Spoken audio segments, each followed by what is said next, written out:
Հրապարակ թերթը գրում է, շաբաթօրը Էդմոն Մարուքյանի Լուսավոր Հայաստան կուսակցության համագումարներ հայտարարեց, որ մասնակցելու են ընտրություններին եւ հրապարակվեց նախընտրական ցուցակի առաջին հնգյակը, որտեղ տարօրինակ կերպով չկար Լուսավոր Հայաստան կուսակցության փոխնախագահ Դավիթ Խաչակյանը։ Տեղեկացանք, որ նա ընդհանրապես չի լինելու ցուցակում, ավելի վաղ գրել էինք, որ Մարուքյանի թիմն ընտրություններին մասնակցելու հարցում միակարծիք չէ, ոմանց համոզմամբ իրենք ավելի շատ վնասելու են իշխանափոխության գործընթացին, քան օգնելու։ Մեր տեղեկություններով այդուհանդերձ, որպեսզի թիմին չվնասի, նա չի խզելու կապը կուսակցության հետ, սակայն հարցազրույցներ չի տալու, բանավեճերի չի մասնակցելու։ Ժողովուրդ օրաթերթը գրում է, Ժողովուրդ օրաթերթի տեղեկություններով իրավապահ համակարգում քննարկվում է մանկավարժական համալսարանի պրոռեկտոր Մարիայի Սպիրյանի լիազորությունները կասեցնելու հարցը։ Արդյոք նախաքննական մարմինն ու դատախազությունը կկասեցնեն պրոռեկտորի լիազորությունները, թե թույլ կտան, որ նա շարունակի աշխատել, կհետևենք քննության ընթացքին։ Ավելին մեծ հասած տեղեկությունների համաձայն պրոռեկտորը եւ քրեական վարույթով անցնող մեղադրյալները նախաքննության ընթացքում պետությանը պատճառված վնասը փոխհատուցելու նպատակով պետական բյուջե են վճարել մոտ 5 միլիոն դրամ։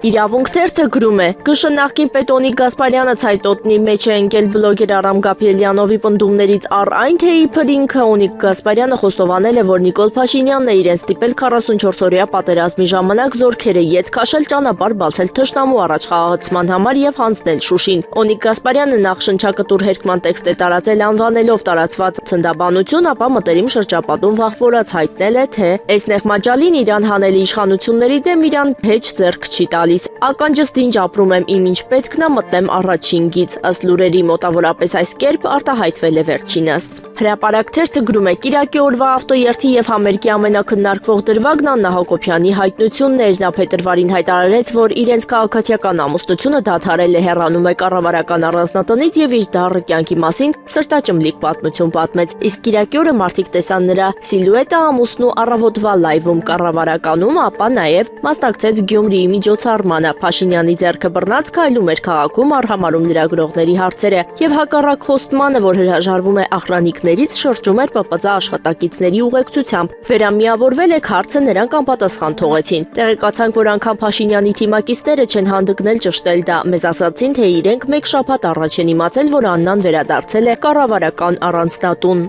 Իսկ թե ինչ կարգավիճակով չգիտեն, իրենք էլ են տարակուսած զույգի այս թատրոնից։ Փաստորաթերթը գրում է, վերջին շրջանում գնալով ավելի ու ավելի հաճախ է այնպիսի տպավորություն ստացվում, որ ԿՊԱ-կաններն անընդհատ, ինչպես ասում են, կրակում են իրենց ոտքին։ Միշտ Նիկոլ Փաշինյանը հնարավոր ու անհնար, թույլատրելի ու անթույլատրելի, օրինական ու անօրինական բոլոր միջոցները կիրառում է հատակին հայտնված վարկանիշը մի քիչ գոնե փրկելու համար, մի շարք ԿՊԱ-կաններ պարբերաբար պարզապես ջուրն են գցում այդ ջանքերը։ Օրինակ, մեկը սոցցանցերում փողոցային մակարդակով ամենավերջին խոսքերով հայհոյում է քաղաքացիներին, մյուսը խոսում է կրծքերի զբաղվածության մասին, երրորդը վիրավորում է բանակում բոլոր ծառայողներին եւ